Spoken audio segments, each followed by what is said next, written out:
Boom. Blue can controversy, but Paloma.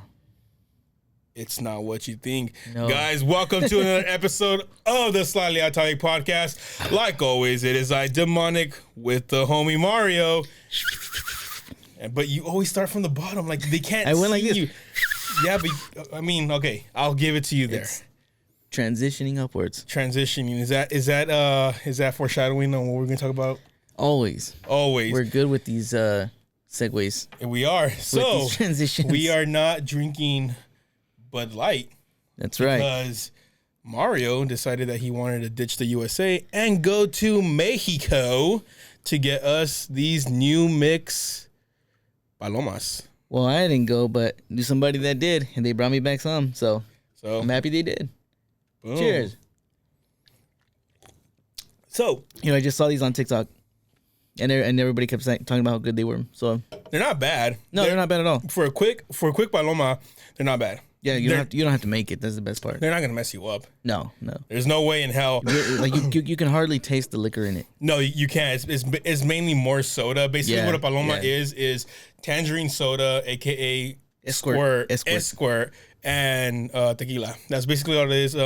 Sadly, we don't have a salted rim because we don't have the funds for that yet because you guys don't want to keep on watching our videos. So, this is probably a reason why right here. So, obviously, Bud Light has been making the news, because boy, have they, of a controversy, if you want to call it a controversy, or, it just literally depends, once again, on whatever side aisle you're from or you align with. First of all, do you like Bud Light? Me personally, no.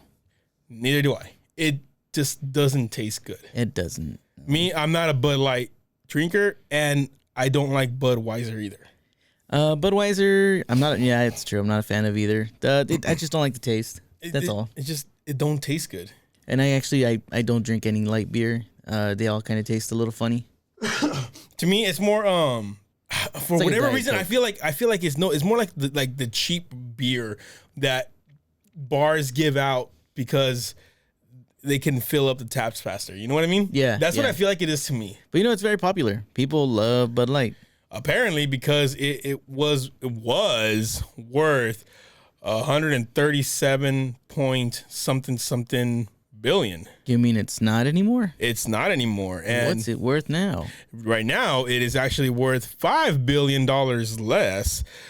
I'm just gonna go ahead and read it. Tell us why. Anheuser-Busch loses more than $5 billion in value aimed the Dylan Mulvaney Bud Light controversy. So, and this is from the New York Post. Since March 31st, shares of Bud Light's parent company have fallen by nearly 4%, knocking down the company's market capitalization from, I misspoke earlier, 132.38 billion to 127.13 billion on Wednesday. And Anheuser-Busch stock fizzled more than 1.5 on Wednesday. So this is right here. The company is dealing with the fallout from conservatives over its deal with Mulvaney, the 26-year-old transgender influencer with more than 10 million followers on social media. Mulvaney fired back at critics Tuesday, accusing them of bullying her because she's an easy target. So, how do you feel about this? Given that you don't even like Bud Light.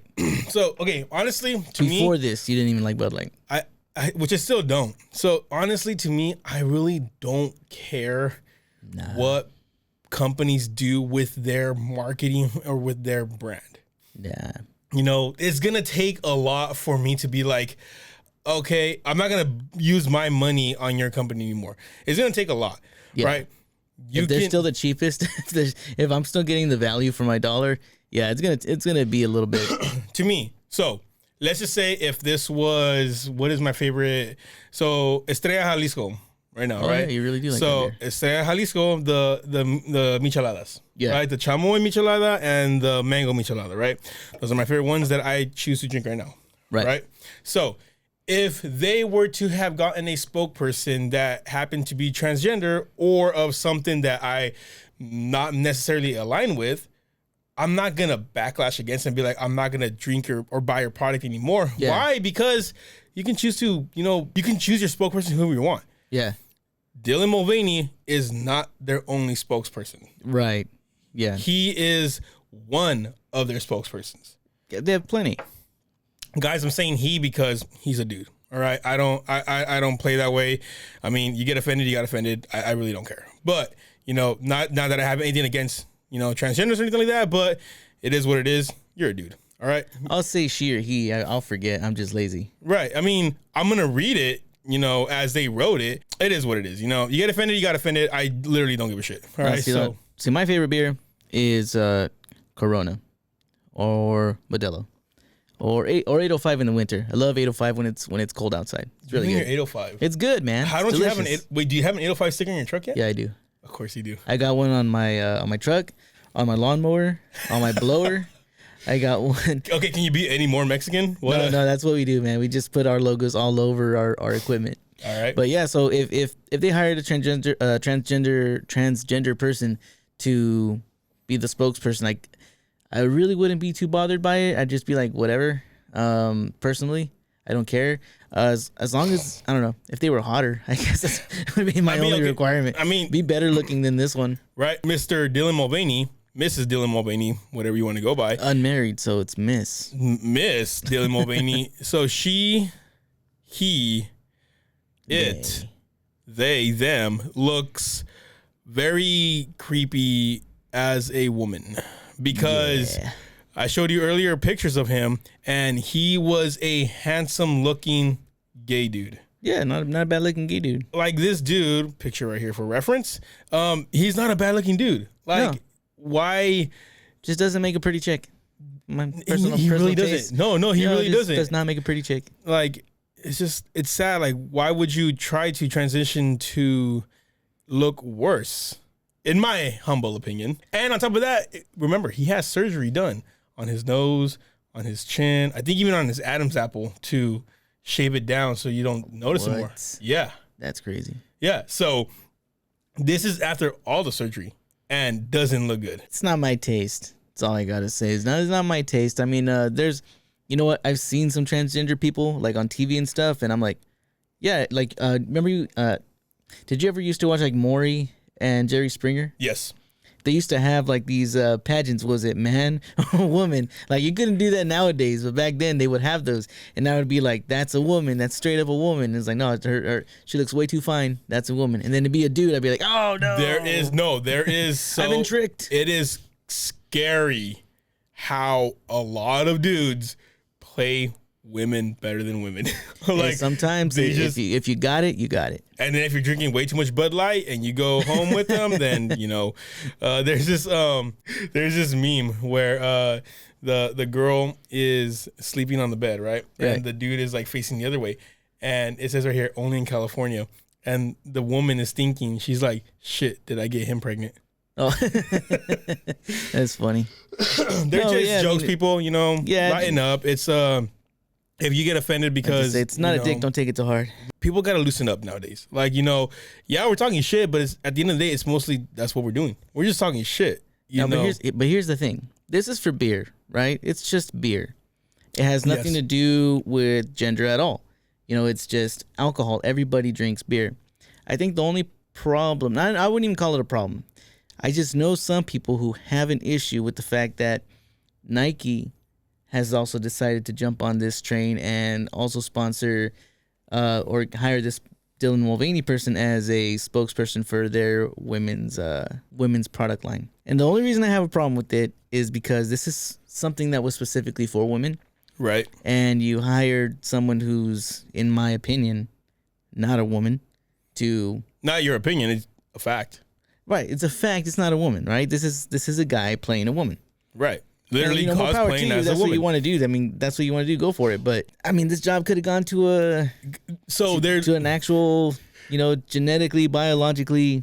So they're basically, and they went to this dude. So, like America likes to do, they like to give jobs to our kind of people, Mexicans. Oh yeah. Right. Yeah. So now what are they doing? They're basically giving these kinds of jobs to dudes that are playing women. Yeah. To me, I really don't even the whole, because it says right. You want to read the headline? Go for it. It says Nike. This is from Newsweek.com reports. Nike makes Dylan Mulvaney sports bra model days after Bud Light's Furor. So, to me, I'm like, once again, I really don't care. Victoria's Secret is also using transgenders for their product line also. Yeah, I mean, but you know what? It just seems like, just for me, kind of seems out of pocket to do that. Just because it's like, this job could have gone to, you know, an actual biological woman, but instead it's just in the perfect world, yes, these jobs should go for the intended target of women.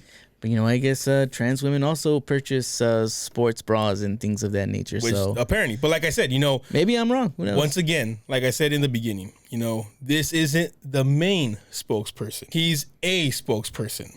Right. The only reason people make him like if he's the main spokesperson is because of all the backlash and all of the how do you say it? The limelight that he's getting. Yeah, not to mention they also have 10 million followers on social media. Yeah, so. Yes, he has 10 million followers. Yeah, so I mean that's not nothing. But let's be honest. Out of all those 10 million, let's be honest. Out of all those 10 million followers, who was really drinking the Bud Light? That's true. I'll give you that because in my personal experience, I see more Nike than Bud Light. Yeah. Yeah. See, so in my personal experience, I don't know very many gay people who drink Bud Light, let alone beer. I'm not saying they don't. Just from what I saw, what I've seen, it's like gay people don't drink Bud Light. Right. I mean, once again, it's always white dudes. Yeah, it is, like, bro. It basically is. All the parties I've ever had, and when people like bring beer or whatever, it's always the white dudes bringing in, you know, Pabst Blue Ribbon, the Coors Light, and the Bud Light. Which is true, you know. Usually, gay dudes like to drink mixed drinks, fruity drinks. Yeah, gay dudes like to drink what I drink. Gay dudes love fucking palomas. Right, exactly. You know why? Because it tastes good. It doesn't taste like piss water. Yeah, it tastes fucking good. It was like they say, you know, people that say they like beer for the taste are fucking lying.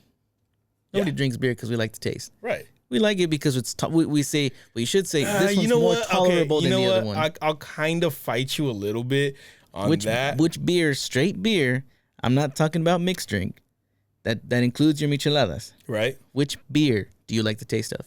Heineken and Dos Equis. That's pretty good. As far as beer goes, though. Right. That's what I'm saying. Like, I'm not like, I wouldn't go out if I had a choice between a Paloma Michelada versus a Heineken or Dos Equis, I'd choose those over those. But out of the beers, I actually do enjoy drinking Heineken and Dos Equis. Okay. The Estrella Jalisco's also come pretty close to it. They're not that bad either. Pacificos.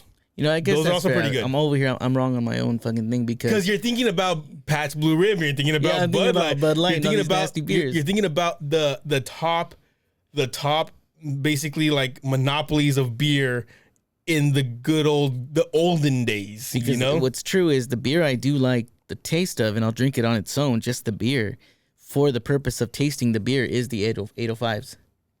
There you go. Yeah. You see? Those I'll drink for the beer. Yeah, so there you go. You see, you just talked yourself out of this. That's true. Argument. I concede your point. You made because like I said, once again, you know, like we're thinking about, you know, like Bud Light, Budweiser, Tecate, like Tecate doesn't even taste good. Like, I don't know how Mexicans can drink that shit, you know. Because it's as cheap as Bud Light. It's the Bud Light Tecate is the illegal version of Bud Light. You were talking about this earlier. Who is the one that's actually trying to beat Bud Light right now? Oh, it's Corona. Yeah. It's actually trying to overtake Bud Light as the most popular beer. So the beer of Dom from the Fast and Furious franchise, the family beer, is now. Wait, have they taken over the I don't know if they've taken over for sure, but I know they're in the running to overtake Bud Light and Anheuser and Budweiser. How badly have you had to have messed up? Yeah. Where the white conservatives are going for a Mexican ass beer. Well, as far as beer goes, Coronas do taste good, though. I mean, they do, yeah. For the purpose of drinking beer. It's a joke, you know, obviously, you know. But to me, I don't care. You can hire whoever the hell you want to hire. It's just because I kind of understand where they're going, right? They want to be inclusive, and I hate that so much, right? I hate that word inclusive. You know, just sell me your beer, right? Yeah. Don't try to represent me in your beer. Don't try to look like my people in your beer. You know, don't wear my culture as your costume for my beer. You more know, often than not, it just seems very disingenuous. no, it really does. It's like when Hollywood or other commercials, they try to have somebody speak Spanglish in their commercials or movies. It's fucking fake, dude. When you try to, My abuelita said to do this, and then when you're done, you take the coca, and then it's like, that's not fucking Spanglish. right? No, it's not. It's subconscious. You just accidentally do it. The Spanglish is you go and you parquear your car right there. You know, like it's just, I purposely will not go watch movies if the directors are like, no, we are trying to highlight this culture and that culture and bring up minorities and this and that, you know, like that's when I don't go watch a movie. Because now it just seems kind of insulting. Right, exactly. You know, if you wanted to make a movie about Mexicans, make a movie about Mexicans. Don't put Mexicans in it just because you want us to go to the movie. Right, exactly. You know? And don't tell me that it's overly Mexican because you want Mexicans to go watch a movie. No, like if you want to make a movie about Mexico, make a movie about Mexico. If you want to use purely Mexicans to do your movie in, then do it. Do it. Don't tell me about it. Yeah. I already know it's a movie about Nacho Libre without you telling me it's a movie about Nacho Libre. Yeah, that movie was awesome. It is, bro. That's like one of the best movies out there. But don't try to lecture me about how woke you are because you are diverse and inclusive, and hire the actors that are good for the job to do the movie. Yeah, like Wakanda Forever. The movie fucking sucked. Right? I haven't seen it yet. It you can watch it if you want to watch it. If you talk to Z, he basically he says how, and full disclosure, I haven't seen the movie, so I'm just saying off of what he said. Right. The fact how they portray Mexicans in that is racist as shit. And they don't see that. Because, you know, what are Mexicans called? Wetbacks. Right. That's the first thing I thought of when I saw that movie and I seen him coming out of the river. Like, he just crossed their borders through the river. I was like, really, dude? Come on, man. Yeah, you know, and so, like I said, I haven't seen it, not because I don't, not because I don't want to see the movie. It's because, like, I haven't really gone out, I don't go out of my way to go watch movies anymore. I just don't, you know, like, basically the only time I watch a movie is like if it's free on demand, and I'm like, cool, you know. I literally not that long ago finally watched the new Spider-Man movie. Oh, No Way Home. No Way Home. Yeah. I like, that's how late in the game I am. Damn. You know, like at first I used to, right? But how we talked about this a lot earlier is that there's so much now to try to keep up on that, like, it lost me. Yeah. You know, now you're telling me I got to go watch a whole ass series about, what's her name? Wanda. And the other dude, just to WandaVision. Like, yeah, you know, just to like try to figure out the Doctor Strange movie. Yeah. You know, like, you're telling me that I got to go watch this and then watch that, and then they tie both of those into one, so now I got to watch the third one. You know, that kills it for me. The universe got too big. It just got too big. There was too much being pushed out at one time. And I think they even have an article written about this called something about superhero movie fatigue. But that was way off topic. I forgot to read the article. Oh, well, I mean, skip it. Fuck it. Oh, well, we're off topic already. Anyway, so back on topic, another thing that kind of ruins it for me is when you try to make the girl power from the movie obvious. Yeah. See, there's some ways to do girl power, and then there's other ways that just kind of make it cringy. When there's good girl power. Yeah. Terminator. Kill Bill. Game of Thrones. Haven't seen it, but I'm assuming Game of Thrones. Yeah, Game of Thrones has some serious girl power going on in there. A lot of people are like, oh no, well, you know, they got, you know, R-worded and all this stuff. Did you see that one thing where the main character lady from what? From Game of Thrones, they actually they took a picture of her, I guess not Game of Thrones-ish like, and apparently she doesn't have bleach blonde hair. And everybody like kind of like, they're like, what the hell? Like, that's not even her. And you know, like, yeah, I mean, obviously it was a wig, you know. No, I mean, Game of Thrones did it right, and the reason I say this is because nothing that they presented was unrealistic in terms of what women can accomplish. Right. I mean, you didn't have this tiny 5'1", Daenerys trying to fight, this big old dude. But instead, she seduced him, loved him, and then literally, he was captivated by her. And she was basically doing anything and everything she said. Like, he was doing it. Why? Because that's how women control men. All right? It's not... They're in control. We're just on it for the ride. Literally. All right? It's not because, they're more powerful or anything like that. All they got to do is Mario, I like your beard. Here's what I like about it. On the other side of the coin, you had one of my favorite characters, Brienne of Toth, I think her name is. So she's like this giant of a woman. She's like 6 foot something, the actress. And she's out there swinging a sword, fighting dudes, and it's like, you know what? She's a giant woman. I do not doubt that she can beat up some dudes. Did you ever watch Vikings? No, I haven't seen it.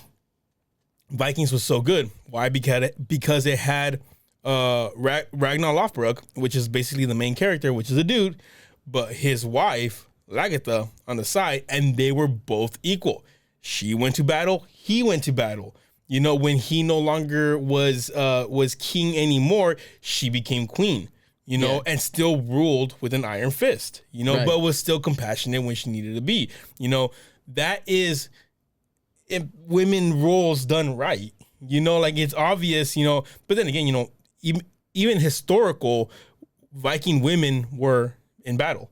Right. They basically acted like men during times of battle, so it's not fantasized that women could take on, the male role as, in combat or whatever, because it was actually historically true, but when you do a whole fight scene on a Marvel movie and then everybody's out doing their own thing, and then next thing you know, all the Marvel women come in and they're like, oh, by the power of love, we're gonna beat you. Even my wife, who's like a big time, Democrat liberal person, she saw that part in the movie and she was just like, ugh, because it was too forced. That's too cliche. It was forced down your throat to the point where it didn't feel empowering. It felt, what is the word I'm looking for?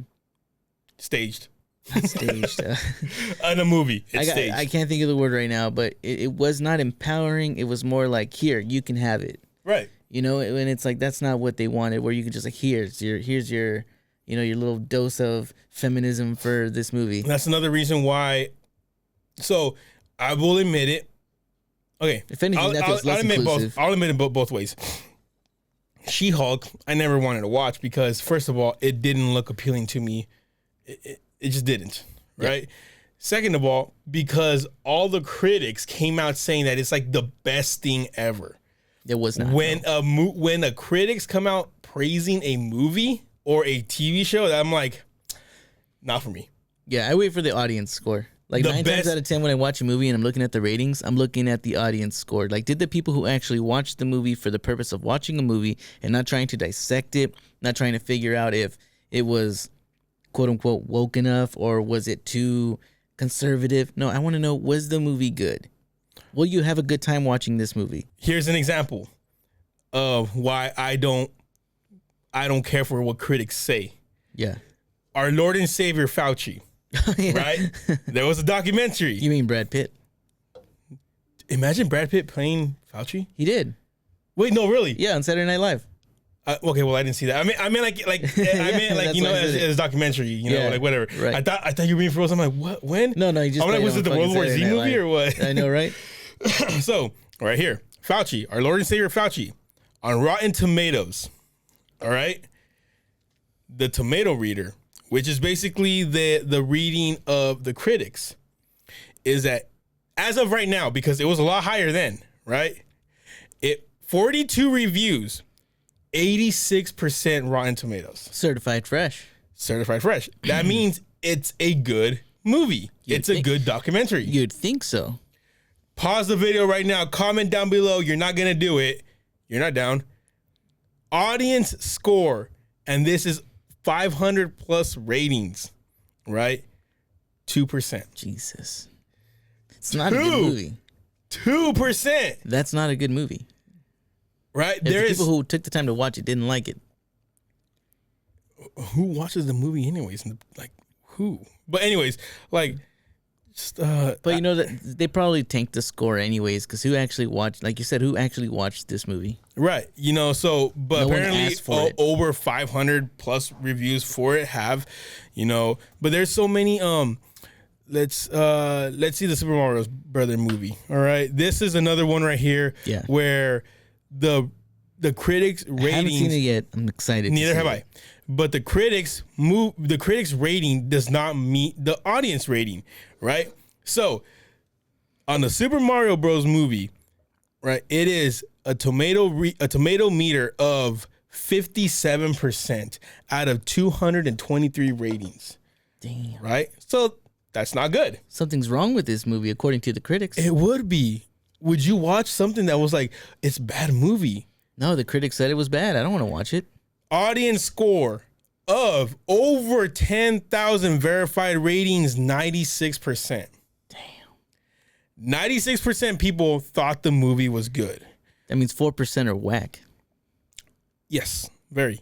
But then again, we don't even know because we haven't seen the movie yet. So, well, you know what? My kids saw the movie without me. Those assholes. little fuckers. How they watched dare it they? without me.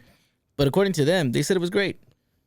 Did they? Yeah, they said it was a great movie. So they were very excited to hear all the voices because they knew a lot of the actors, and they were excited by the story, and you know they said it was overall a great fun movie. So what I've heard about this movie is that supposedly they try to make up from the critics, they try to make up a plot line for this movie. It's out of a freaking 8-bit video game. Yeah. You know, there is no plot line. Like, okay, you went to the... Bowser steals the princess, you go and save the princess. That's the video game. Yeah. How the hell are you going to make an hour-and-a-half long movie out of that plot? You got to make some stuff up. Right, exactly. You know, no one explains why there's a plumber going to save this princess. Rotten Tomatoes, critics will go for the wokest movies. Yeah, that's what I've noticed. They praise the wokest movies. Right, because there was, I believe, a documentary about Hillary Clinton where, let me look it up real quick. Where you can't even watch a movie anymore, man. It's just, you definitely can't trust their opinion. So the Hillary, it's a series, apparently. Apparently it's a series. But, so the Rotten Tomatoes gives it a 79%, versus the audience gives it a 45%. So, I mean, it's not dramatic. It's not a Fauci. Yeah, you know, it's not that dramatic. But it goes to show you, you know, where the Rotten Tomatoes aligns. Yeah, know? Because I mean, another one, the last example would be the Dave Chappelle stand-up special. Oh, tell me about that one. Okay, go for it. I believe it was the one of his Netflix specials. I think it was the first one that he had where he started talking about the transgender people. Right. And yeah, dude, fucking Rotten Tomatoes just lambasted him for it. Where the audience was like, no, this was actually funny. All right. If this doesn't tell you an agenda, let me know. All right. You would think Matt Walsh's What is a Woman? Oh, yeah. 83% Rotten Tomatoes. Which is not a terrible score. It's not. No. 6 reviews. Only 6? 6 reviews. 6 reviews. 6 reviews. Okay. Out of the however many review critics, whatever they have, only 6. One of the ones we just saw had about 200 reviews. Yeah. From critics. Yeah. Only 6. Only 6. Tell me that's not an agenda. Yeah, buddy. 5,000 plus audience score of 96%. You know, so there is a woke Hollywood basically trying to push down woke stuff on us. And like the sad part about it though is that there's nothing that the viewers can do other than not watching and watch the movies tank, because they're all powerful. They're rich. They can just keep on putting out propagandistic movies out, you know, shoving it down our faces, you know, and like they know that it's not going to hurt them at the end of the day. Right. You know, so they can put in their little message here and there, and we're not really going to boycott them because, oh, damn, that is Sticks and Stones, 17 reviews. And out of those 17, 35% Rotten Tomatoes. According to them, critics' consensus, edgy but empty. Sticks and Stones won't break any bones, but it won't elicit many laughs either.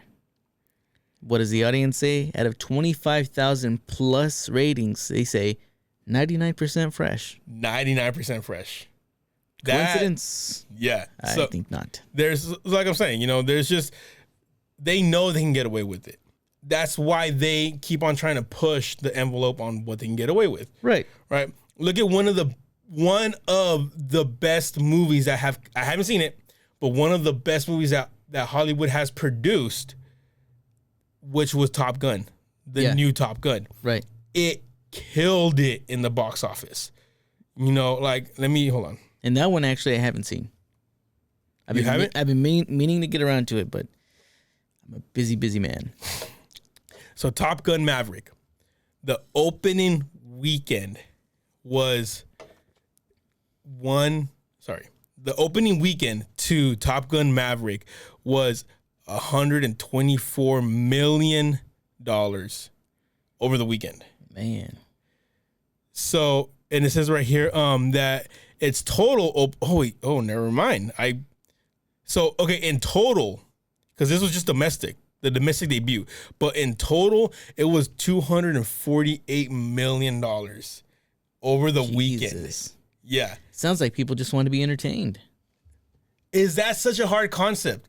We don't want to be indoctrinated. We just want to see a movie. Yeah, I mean, for me, it's more about I don't want to go to a movie and be just shit on, right? With constant propaganda. I don't care if it's left. I don't care if it's right wing propaganda. I just don't want to go to a movie and just be shit on constantly with this politics. I'm going there to escape real life. I want to enjoy a movie. Right. Right. But no, they can't leave well enough alone. That's all we ask right there is just stop trying to force feed us your politics. Right, left, center, we don't give a shit. If we're trying to unwind from the real world, I don't need the new Spider-Man movie pushing out its, propaganda at me.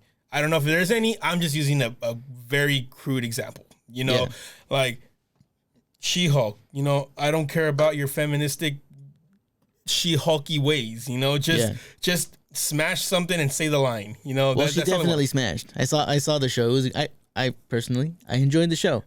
She definitely smashed. So why is it that the Hulk, one of the strongest beings, can easily get ran over by a car? So you're asking for things to make sense in a comic book movie. That's already asking too much. So that's just our little 2 cents. If you guys drink Bud Light, don't comment down below because we don't give a shit. All right, it's shitty beer. Drink better, do better. Yeah, better beer. Not because I want you guys to stop drinking Bud Light because of this whole transgender person thing. We want you to stop drinking Bud Light. Just drink better beer. Because we want you to explore and be better.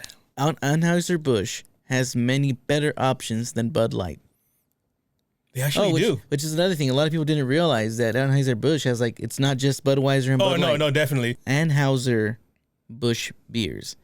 Budweiser, Bud Light, Kona Brewing, Michelob Ultra, Natural Light, Busch, Estrella Jalisco, your favorite beer. Yep. We got Stella Artois, Shock Top. My wife loves those.